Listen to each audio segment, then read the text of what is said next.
वसुदेव, मैंने कहा था ना आपसे कि मेरा चैन उचित था, उचित था मेरा चैन।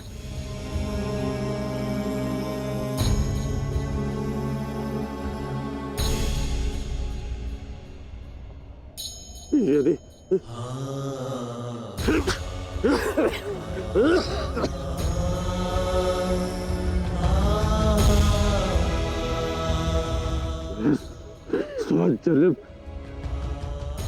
स्वजन्म मिलूंगा ना, तभी यही मेरा चैन होगा। मैं अपने मृत्यु को ही चुनूंगा।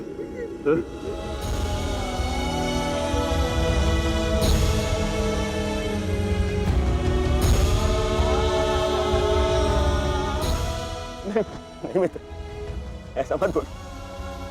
मुझे छोड़ के मत जाओ मित्र।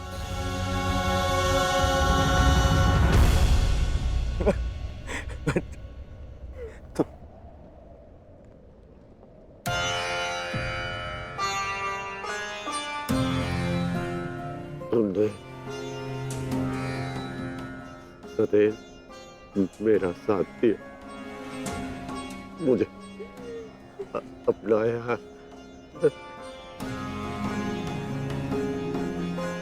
मैं संतुष्ट होकर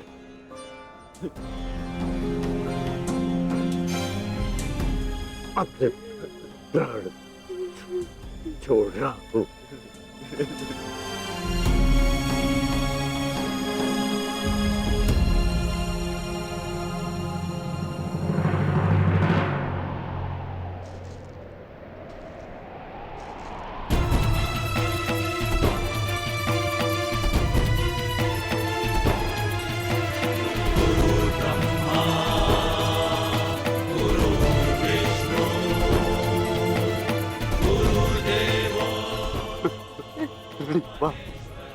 गुरुदेव,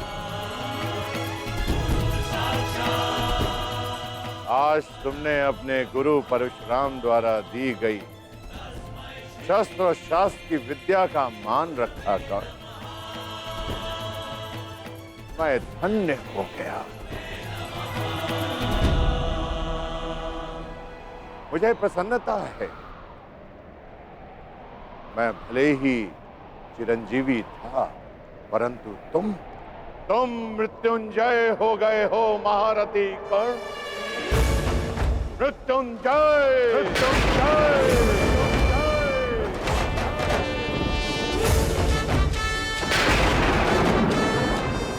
तुम्हारे जैसा सर्वश्रेष्ठ धनुर्धर न कभी इस धरा पर हुआ है और ना ही कभी होगा, ना ही कभी होगा, ना ही कभी होगा।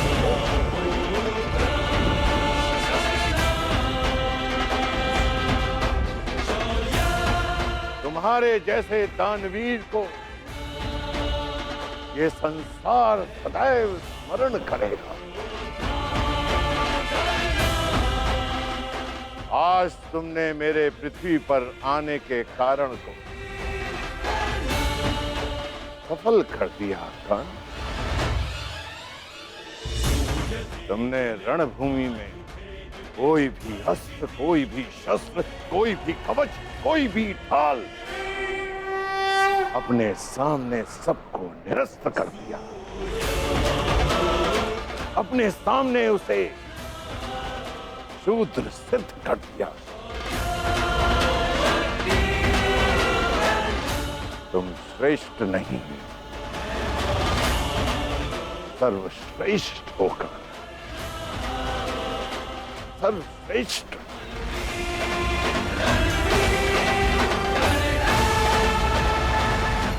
आज तुम अधिकारी बन गए हो कि तुम्हारे गुरु तुम्हें प्रणि पात्र दे।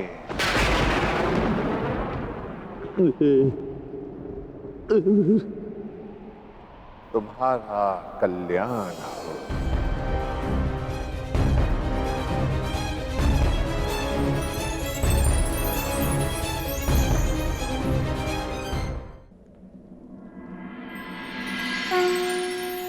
संसार में दो ही अवसर ऐसे होते हैं जब मनुष्य किसी को स्वयं से आगे निकलता हुआ देखकर प्रसन्न होता है।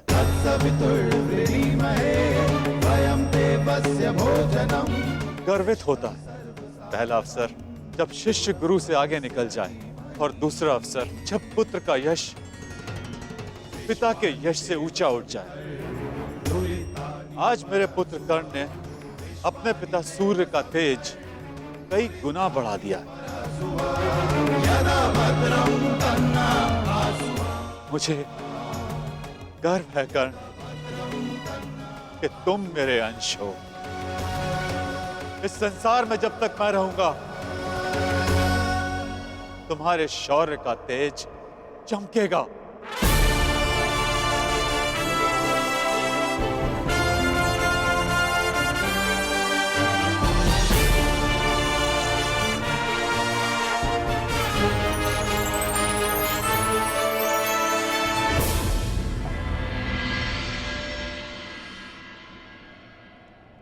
समय आ गया है सखा।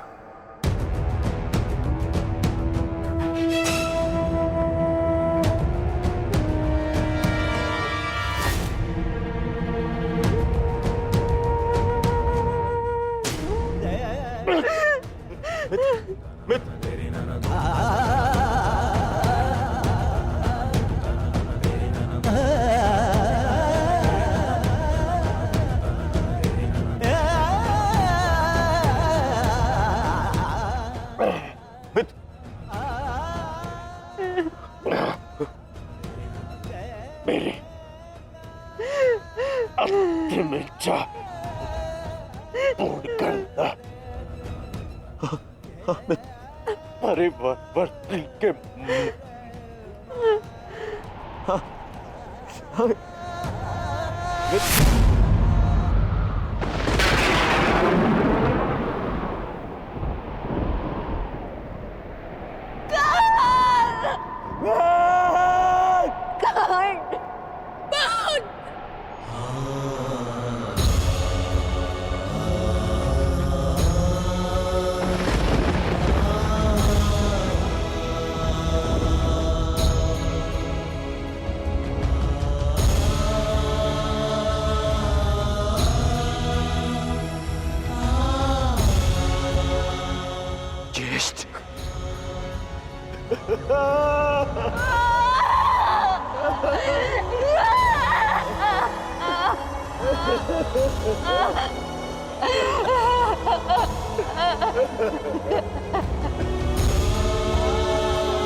पुत्र दुर्योधन, कदाचित अब तुम्हें आभास हो गया होगा, यह युद्ध अनायास था। अब इस युद्ध को रोक देना चाहिए। नहीं पितामह,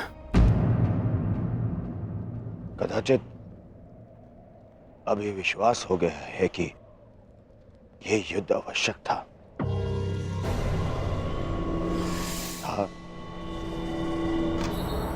और है भी पितामह। आज आपके वंश का पहला दीपक बुझ गया पितामह।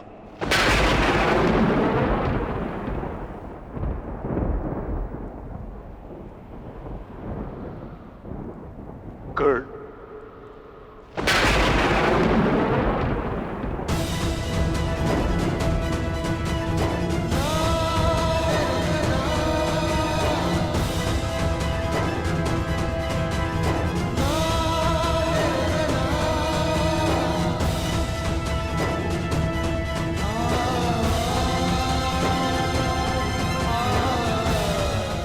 अर्थात आप भी जानते थे कि कर्ण मेरा ज्येष्ठ, फिर भी आप मौन रहे।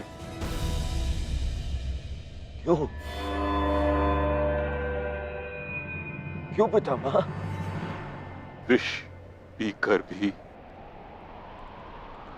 जिसके मुख पर मुस्कान हो, उसका भेद खोलकर उसके बलिदान का अपमान नहीं किया जाता पुत्र। मैं कर्ण के बलिदान का अपमान कैसे करता? इसी कारण अपने रहते मैंने उसे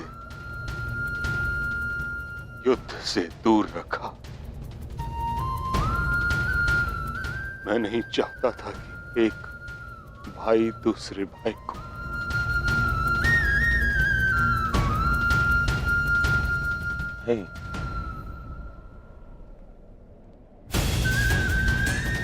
ना आप समझे, ना माता कुंती समझे और ना ही वासुदेव। कदाचित आप लोगों ने बता दिया होता कि कर्ण हमारा ज्येष्ठ है, तो सौगन गुरु बलराम की पितामह मैं संसार का सारा राज्य उसे दे देता। क्यों नहीं बताया पितामह आपने? क्यों?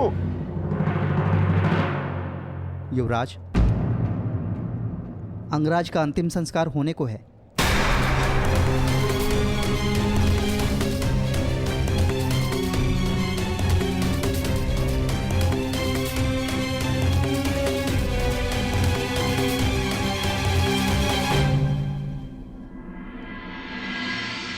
है मृत्यु तैयार यदि तुम आने को, प्रसन्न मुख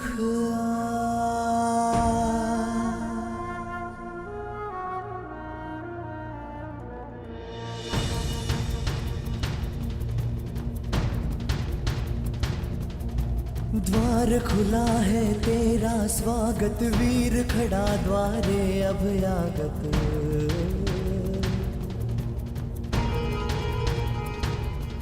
बाहें फैला के मुस्कुरा के करता अपने अतिथि का स्वागत।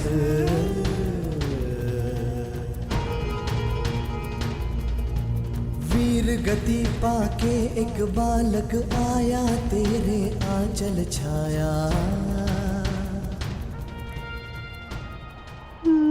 क्यों ईश्वर, क्यों क्यों स्त्री को ये शक्ति दी कि वो कोई भी बात छुपा कर रख सके? पहले संतान को 9 महीने अपने गर्भ में रखे, फिर अपने संतान से जुड़े सत्य को अपने मन के गर्भ में रखे। अगर मैंने जीवन में कोई भी पुण्य किया तो मेरी प्रार्थना सुन ले कि आज के पश्चात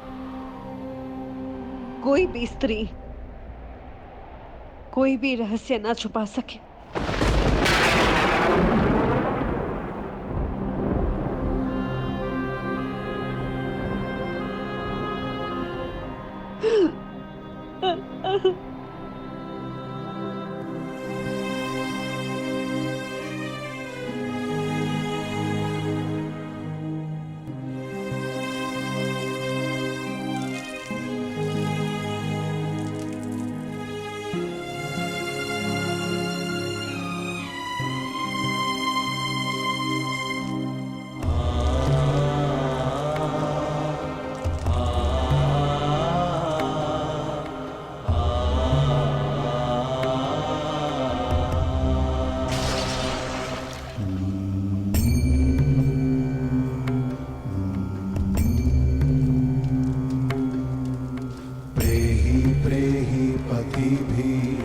पूर्वेर्भिर्यत्रा ना पूर्वे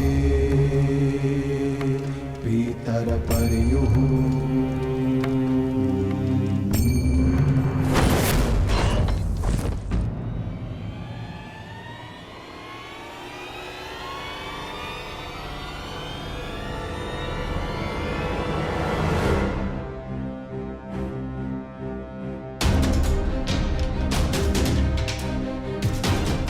दूर हटो, दूर हटो मेरे मित्र के देह से।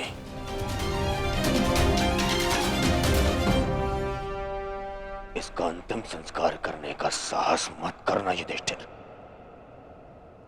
अन्यथा यहां 5 और चिताएं जल जाएंगी।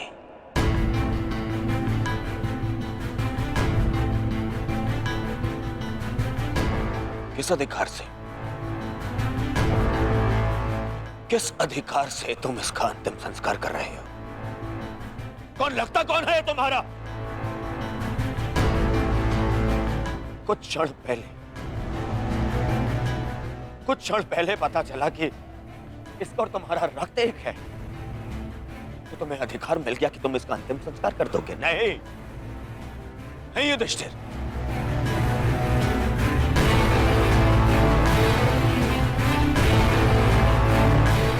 इसका अंतिम संस्कार करने का अधिकार उसको है जिसके लिए इसने अंतिम सांसें ली, और वो मैं हूं।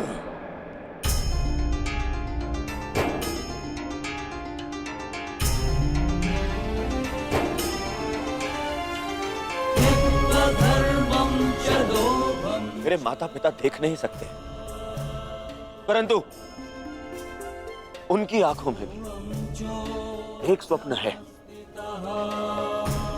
स्वप्न है कि उनकी चिता को उनका ज्येष्ठ पुत्र अग्निदेव अब कर्ण के जाने के पश्चात,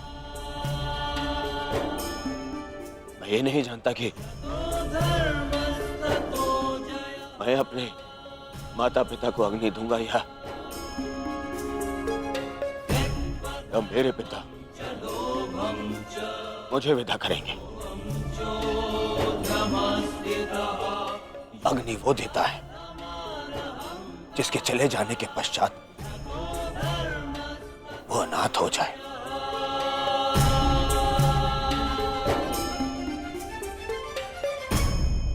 और कर्ण के चले जाने के पश्चात मैं अनाथ हो गया हूं, इसीलिए उसे अग्नि देने का अधिकार केवल मेरा है,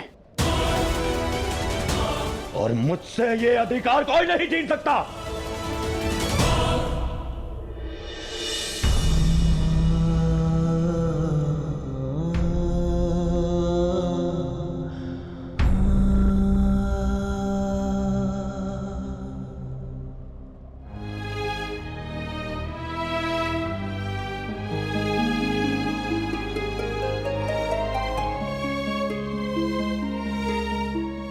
से इस संसार को समझा है तब से तुमने मेरा साथ दिया है मित्र। मैं भी तुम्हारा साथ दूंगा।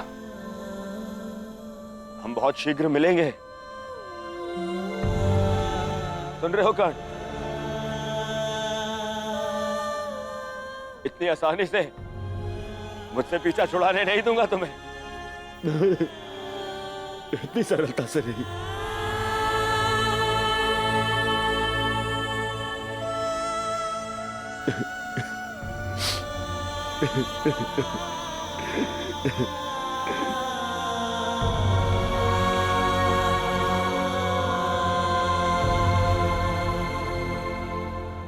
यह एक वीर की अंतिम यात्रा का प्रयाण है दुर्योधन।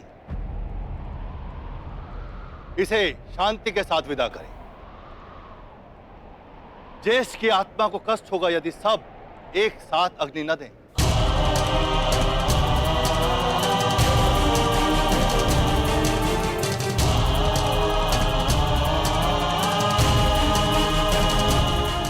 ठीक है महर्षि, अपने मित्र की शांति के लिए मुझे यह भी स्वीकार है।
गांधारी पुत्र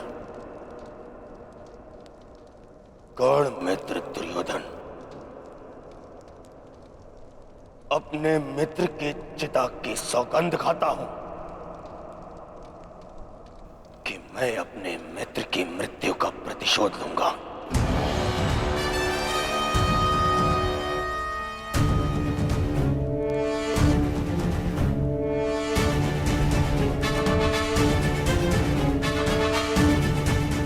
अब ये युद्ध ना इंद्रप्रस्थ के लिए है और ना ही हस्तिनापुर के लिए।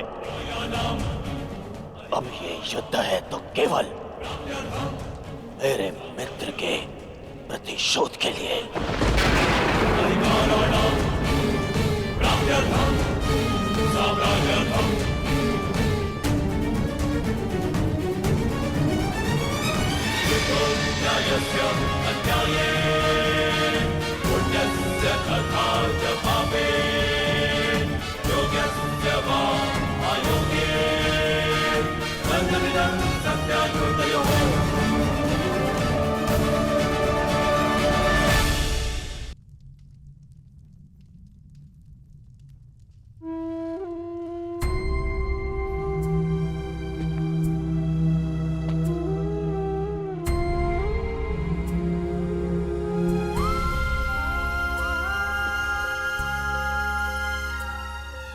सब समाप्त हो गया माता, सब कुछ।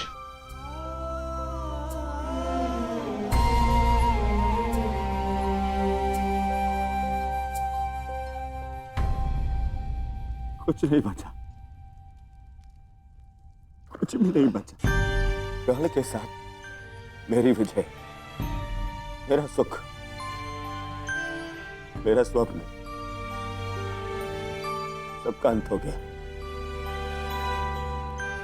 मां मुझे क्षमा कर दीजिए, मैं आपके पुत्रों की रक्षा नहीं कर पाया, परंतु मां मेरे 100 भाई मारे गए, 99 वो जो आपके गर्भ से जन्मे, और एक वो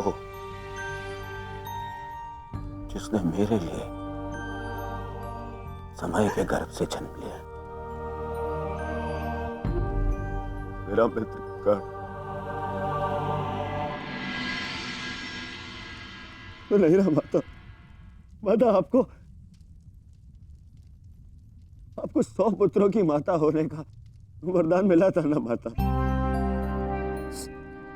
तो मुझे सदा 100 भाइयों के भाई होने का वरदान क्यों नहीं मिला माता? समय ने जो छीन लिया उसे लौटाया नहीं जा सकता पुत्र, परंतु जो अब मेरे पास शेष है उसे रहने दो। छोड़ दो ये युद्ध पुत्र।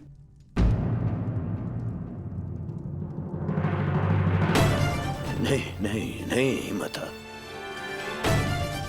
नहीं माता श्री, इस युद्ध में मैं इतना कुछ खो चुका हूं और कुछ पाने की इच्छा भी शेष नहीं। अब यदि कुछ शेष है तो वो है मिटा डालने का संकल्प, उन पांडवों को मिटा डालने का संकल्प। अब ये युद्ध नहीं रुकेगा। अब या तो आपका पुत्र जीवित रहेगा और या फिर वो पांडव।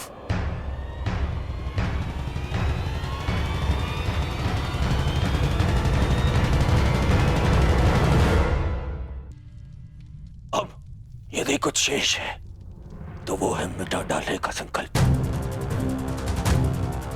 उन पांडवों को मिटा डालने का संकल्प।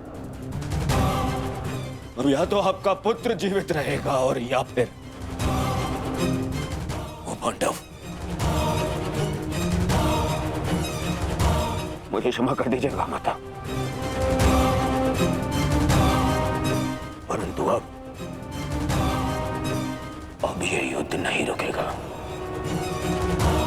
नहीं रुकेगा ये युद्ध।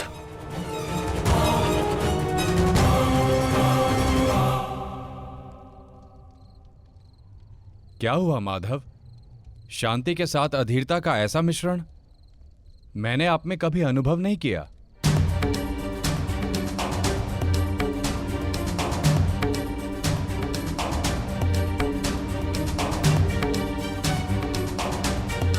मौन क्यों है माधव? क्यों आप हर बार उस योद्धा का अंत कर देते हैं जो इस युद्ध का अंत कर सकता है? क्यों माधव, क्यों? जिसे हम अंत समझते हैं वो एक नया प्रारंभ होता है बारबरी। जिसे हम काया का अंत समझते हैं वो कायांतरण होता है, और जिसे तुम एक योद्धा का अंत समझ रहे हो वो एक नए परिवर्तन का प्रारंभ है। उचित कहा माधव। हर अंत में ही एक नया प्रारंभ है, परंतु यह आवश्यक नहीं कि हर अंत के पश्चात एक नया परिवर्तन जन्म ले, क्योंकि कभी कभी एक अंत एक प्रतिशोध को जन्म देता है, और वो हो चुका है। एक नया प्रतिशोध जन्म ले चुका है माधव।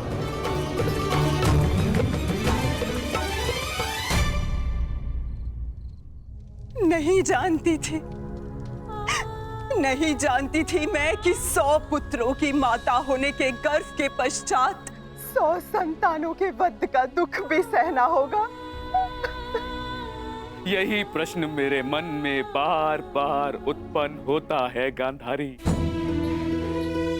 जब महादेव ने तुम्हें स्वयं शतपुत्रवती बनने का वरदान दिया है, तो क्यों वही एक एक करके हमारे पुत्रों को निगल रहे हैं?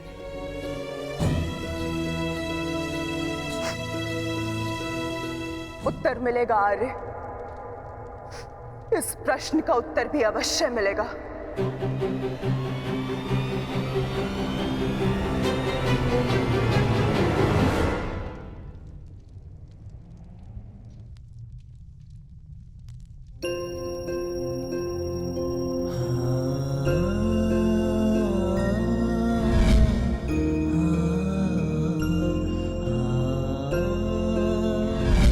ये श्राप मुझे क्यों नहीं मिला कि मैं युद्ध में बाण चलाना भूल जाऊं?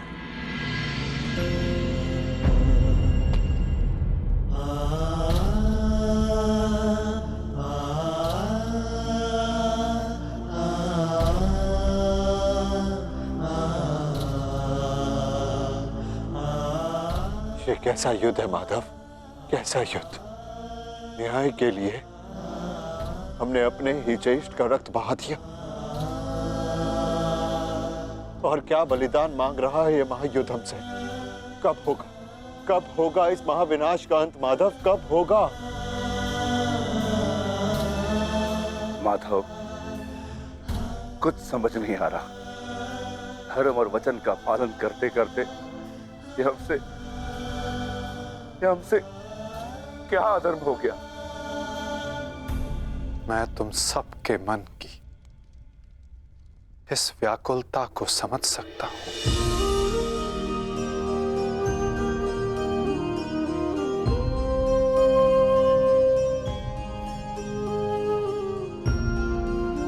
तुम सब इतने समय से इस सत्य से वंचित थे, किंतु इसका कारण स्वयं तुम्हारे ज्येष्ठ थे। और जब सत्य समक्ष आया तो बहुत विलंब हो चुका था।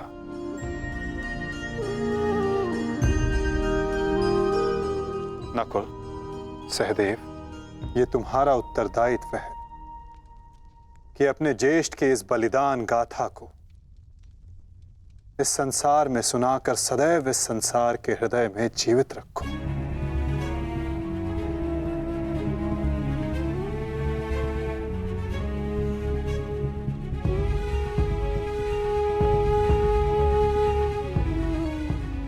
पार्थ, तुम्हारे ज्येष्ठ अंगराज कर्ण सदैव इस युद्ध के प्रारंभ से पूर्व अपना अंत जानते थे।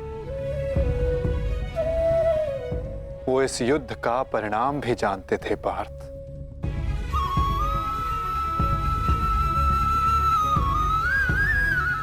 परंतु चिंता मुझे उनकी है जो देख नहीं पाते, क्योंकि जो देख नहीं पाते उनकी इच्छाओं का परिणाम बहुत घातक सिद्ध हो सकता है।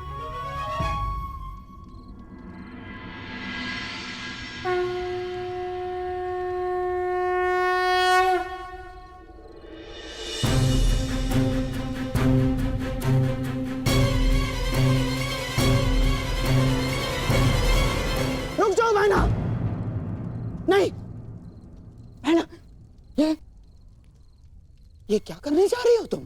इस समय ना तो मैं आपकी बहन हूँ भ्राताश्री, और ना ही हस्तिनापुर की महारानी गांधार नरेश। इस समय मैं एक माता हूँ, एक माता जिसे महादेव से उत्तर चाहिए उसके साथ हुए अन्याय का। और जब तक मुझे वो उत्तर नहीं मिल जाता, आज मुझे कोई नहीं रोक सकता। मूर्खता मत करो बहना। गांधारी, इस भांति अग्नि को आलिंगन देने से कुछ नहीं मिलेगा। इससे पूर्व मेरे आलिंगन में आने को शेष मेरा अंतिम पुत्र भी काल के गाल में समा जाए, महादेव को मेरे प्रश्न का उत्तर देना ही पड़ेगा।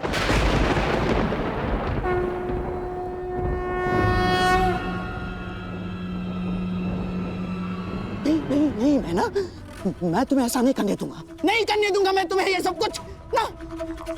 आप हस्तिनापुर की महारानी को आदेश दे रहे हैं गांधार राज?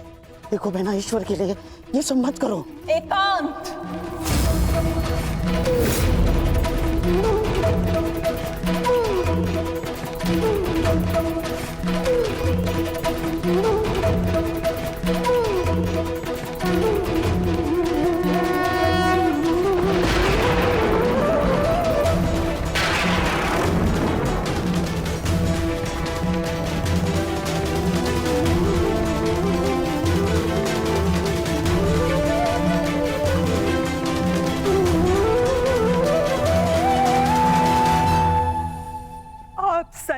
के देव है ना महादेव,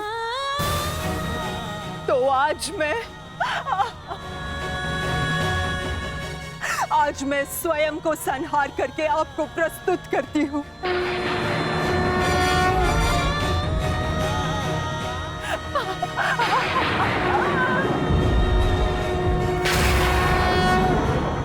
आपने मुझे शतपुत्रवती होने का वरदान दिया था महादेव, परंतु आज मैं आपसे ये जानना चाहती हूँ, क्यों आपने मेरा जीवन अभिशाप बना डाला महादेव?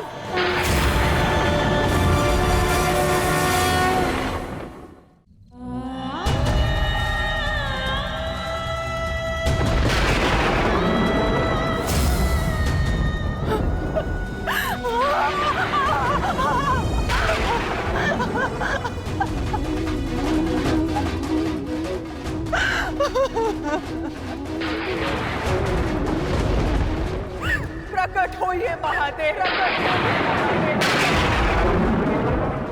प्रकट होइए। आपने मेरे जीवन को एक जीती जागती चिता बना डाला है। ये माता अपने पुत्रों का हंसता हुआ मुख नहीं देख पाई,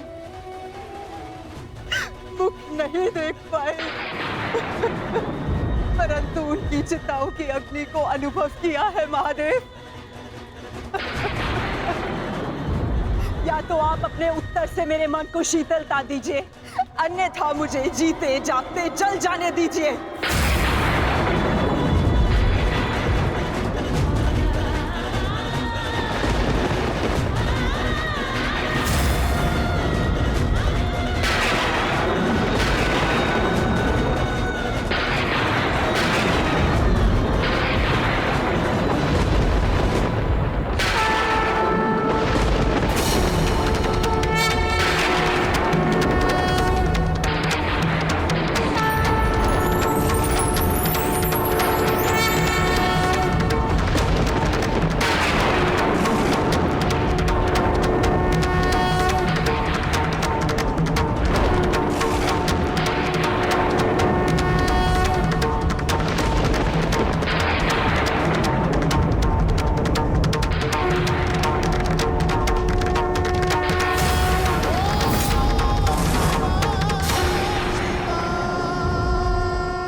किस प्रश्न ने तुम्हें इतना विचलित कर दिया है गांधारी?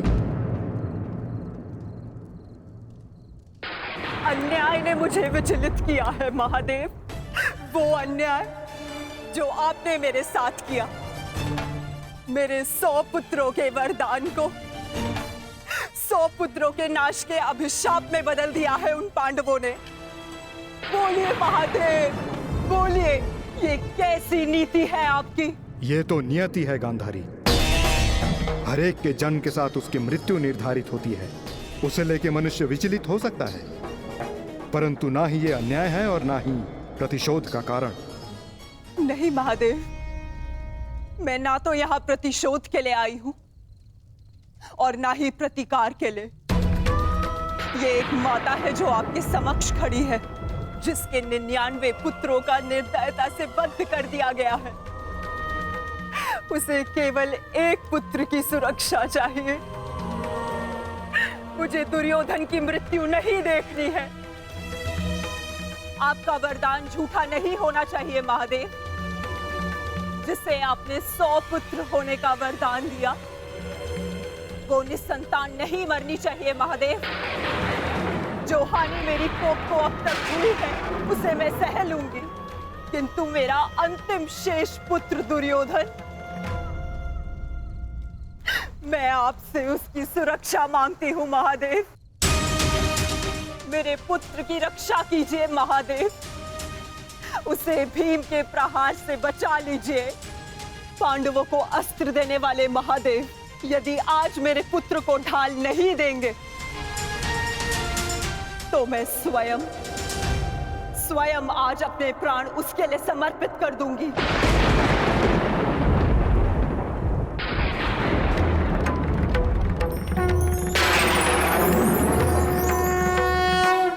तुमने अपने पुत्र के साथ अन्याय किया है गांधारी। एक माँ अपनी संतान को देख देख जितनी प्रसन्नता पाती है, उसकी संतान अपनी माँ की दृष्टि से उतनी ही शक्ति भी पाती है। परंतु मैं कुछ समझी नहीं महादेव। तुम्हारे पुत्र की सुरक्षा अब तुम्हारे हाथ है गांधारी। वर्षों से आंखें बंद करके जो तप अर्जित किया है उसका प्रयोग करो। तुम्हारी दृष्टि तुम्हारे पुत्र के शरीर को वज्र का बना देगी।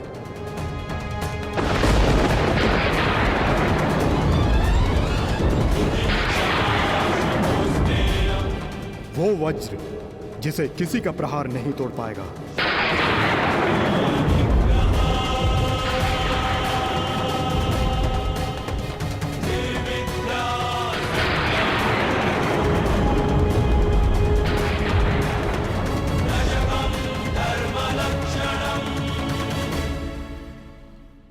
ये आपने क्या कर दिया महादेव? आप स्वयं धर्म स्वरूप हैं महादेव। फिर धर्म स्थापना में आप बाधा कैसे बन सकते हैं? धर्म स्थापना के लिए दुर्योधन का नाश आवश्यक है महादेव, और आपने दुर्योधन को अटूट ढाल दे दी। मैंने वही किया जो परिस्थिति के अनुकूल था। परंतु नियति के लिए तो प्रतिकूल था ना भोलेनाथ। मेरा परम भक्त यदि मुझसे कुछ मांगता है तो मैं उसे मना नहीं कर सकता माधव। ये तो आप जानते हैं। मानता हूं इसके कारण बार बार आपके समक्ष समस्याएं उत्पन्न होती हैं, परंतु मुझे विश्वास है कि हर बार की भांति इस बार भी नारायण इस समस्या का हल निकाल ही लेंगे। मैं अपनी व्यवस्था से बंधा था, परंतु आप अपना कार्य पूर्ण करने के लिए स्वतंत्र हैं।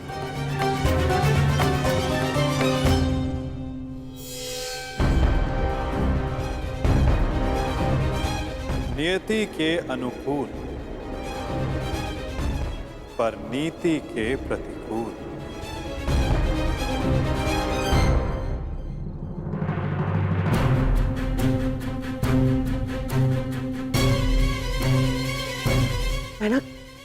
मैना क्या हुआ? महादेव ने दर्शन दिए?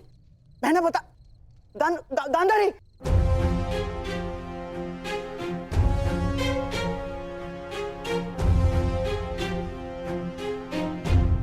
महारानी। दासी, युवराज दुर्योधन से कहिए मैंने उन्हें अपने समक्ष प्रस्तुत होने का आदेश दिया है, तुरंत।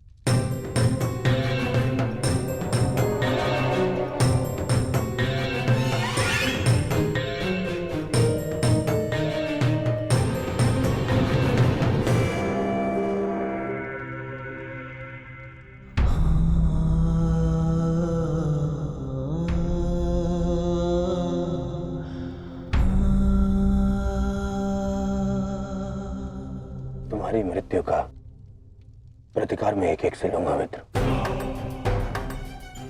और पांडवों को छोड़ूंगा नहीं। उन्हें तुम्हारे साथ किए गए अन्याय का प्रतिकार चुकाना होगा मित्र।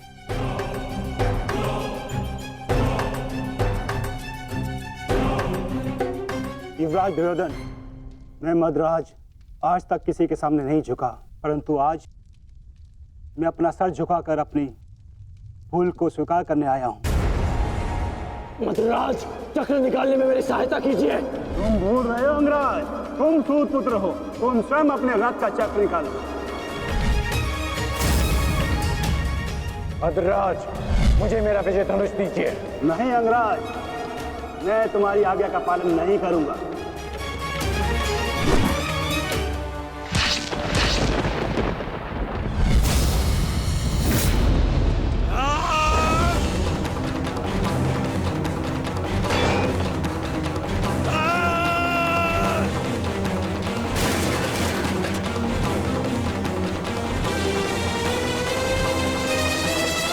लज्जा नहीं आती है आपको?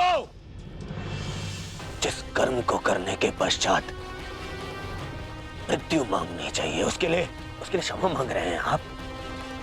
ऐसे कर्म को करने के पश्चात आपका अब साहस कैसे हुआ मुझसे क्षमा मांगने के लिए? चक्र रथ को निकालने में सहायता की होती, विकर्ण को उसका विजय धनुष दे दिया होता तो आज एक धनुर्धारी मरता, परंतु वो कर्ण नहीं अर्जुन होता। आपने अपनी व्यक्तिगत शत्रुता मिटाने के लिए एक योद्धा के कर्तव्य से विश्वासघात किया। मन तो करता है कि वध कर दूं आपको। पर आप जानते हैं क्या मद्रराज, ये आपका झुका हुआ सर, ये आपके लिए सबसे बड़ा दंड है।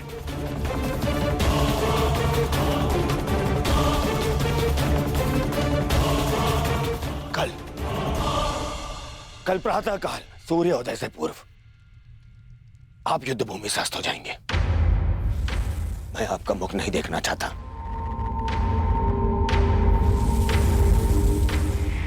मैं कर्ण की मृत्यु का प्रतिशोध लेना चाहता हूं युवराज।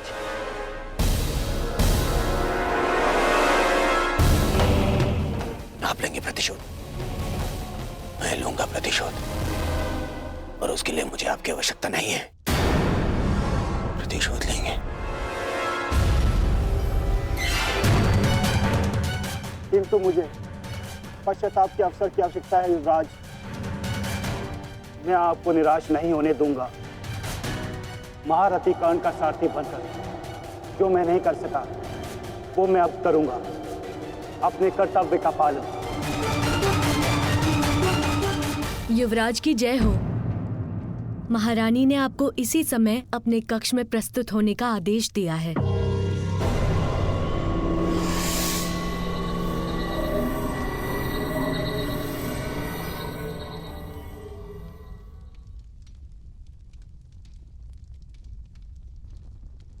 पिताश्री, माता ने यूं अचानक मुझे स्मरण क्यों किया? इस समय एक माता केवल अपने पुत्र से बात करना चाहती है पुत्र। इसके अतिरिक्त मुझे कुछ ज्ञात नहीं।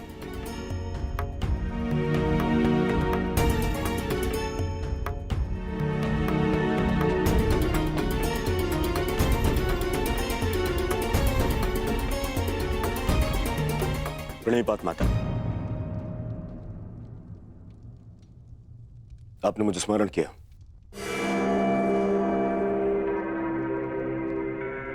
हाँ पुत्र, स्मरण किया, क्योंकि मैं तुम्हारा मरण नहीं देख सकती।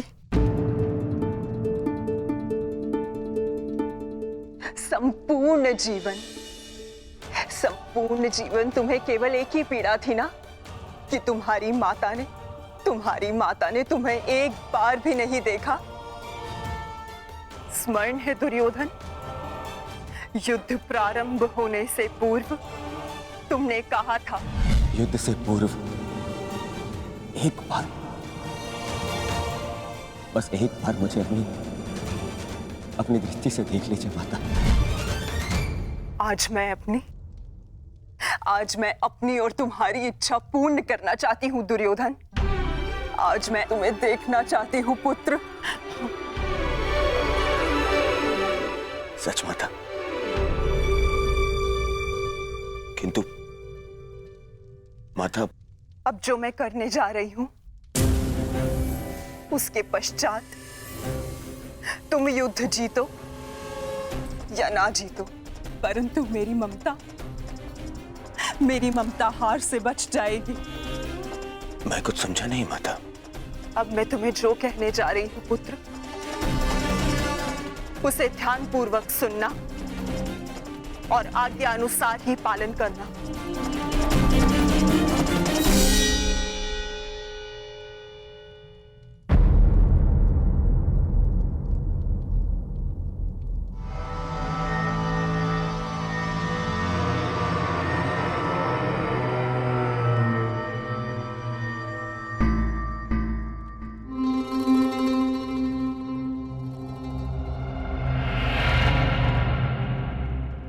दुर्योधन, क्या हुआ? क्या कहा गांधारी ने? और उसने तुम्हें क्यों बुलाया था? गंगा स्नान के लिए जाना है मामाश्री। गंगा स्नान? किंतु क्यों दुर्योधन? देखो दुर्योधन, तुम अपने मामा को कुछ नहीं बताओगे? हैं? ये स्नान, ये क्या है सब कुछ? माता के आदेश का पालन करने के लिए किंतु परंतु नहीं पूछते मामाश्री। मैं भी तुम्हारे साथ चलता हूँ।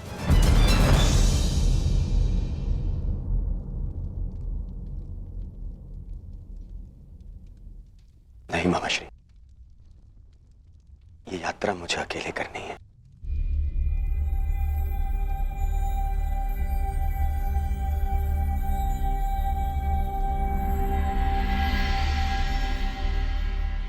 आइए आप सब भोजन ग्रहण कर लीजिए। किन हाथों से भोजन ग्रहण करें पांचाली?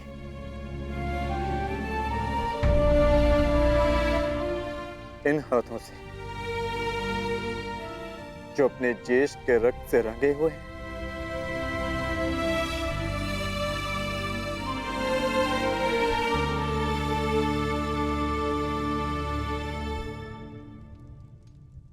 जाओ पार्थ, जाकर विश्राम कर लो।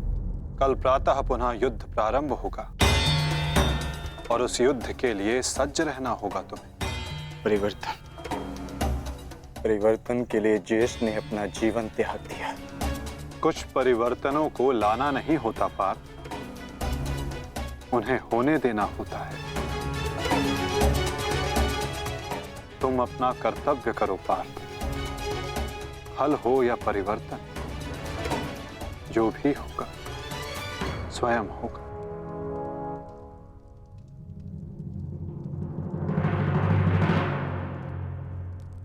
आप कहां जा रहे हैं माधव? कुछ परिवर्तन ऐसे होते हैं पार्थ जिनमें सहायता करना धर्म होता है और कुछ ऐसे जिनमें बाधा डालना आवश्यक। मैं समझा नहीं माधव। समझने की आवश्यकता भी नहीं है पार्थ।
मैं यहां से चलकर जाऊंगा।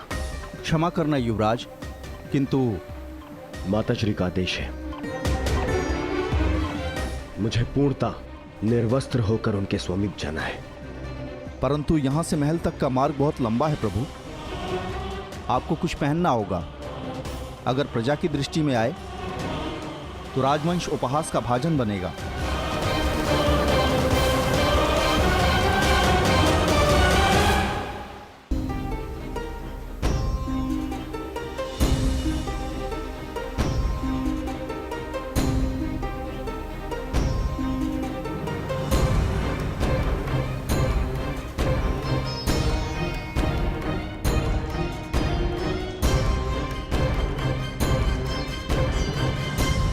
अपने पिता का आदेश नहीं मानता, बहुत बड़ा बुद्धिमान समझता है अपने आप को। क्या कहा था मैंने? बछड़े की डोर हाथ में रखना समझता नहीं है? बहुत बुद्धिमान है तू। क्या समझाया था मैंने? क्या कहा था मैंने? क्या पूछ रहा हूँ मैं? क्या समझाया था मैंने? ये क्या कर रहे हो? क्यों इस बालक को कष्ट पहुंचा रहे हो? अब तुम कौन हो हमारे बीच में आने वाले? ये मेरा पुत्र है, मैं जो चाहे इसके साथ वो करूं। तुम हमारे मध्य में आने वाले कौन होते हो? मैं हस्तिनापुर का युवराज हूँ।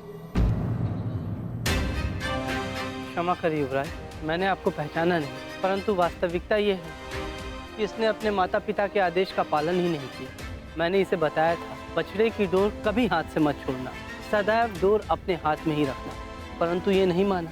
इसने बछड़े की डोर को अपने हाथ से छोड़ दिया और बछड़ा खो गया। अब आप ही बताइए मैं क्या करूं? परंतु आप इस भांति अर्धनग्न अवस्था में। मेरी माता का आदेश है। देख, सीख इनसे कुछ। हस्तिनापुर के युवराज होते हुए भी अपने माता पिता के आदेश का अक्षरशः पालन करते हैं। धन्य हैं आप युवराज। माता पिता के आदेश का अक्षरशः पालन करना, माता पिता ने जो भी कहा है, जैसा भी कहा है, उस कार्य को उसी अनुरूप करना कोई आपसे सीखे युवराज। पुत्र, तुम्हारे पिता उचित कह रहे हैं। तुम्हें अपने माता पिता की बात माननी चाहिए।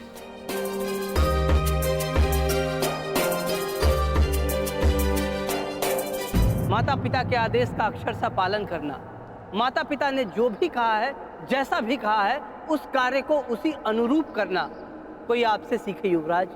धन्य हैं आप युवराज।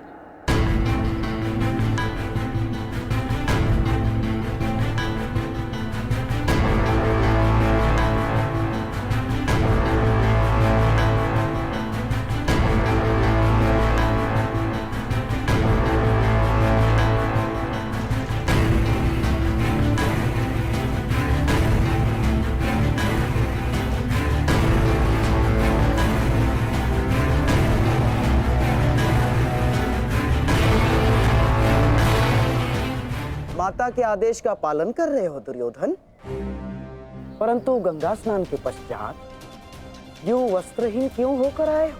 माता श्री का आदेश है मामाश्री, निर्वस्त्र होकर आना है।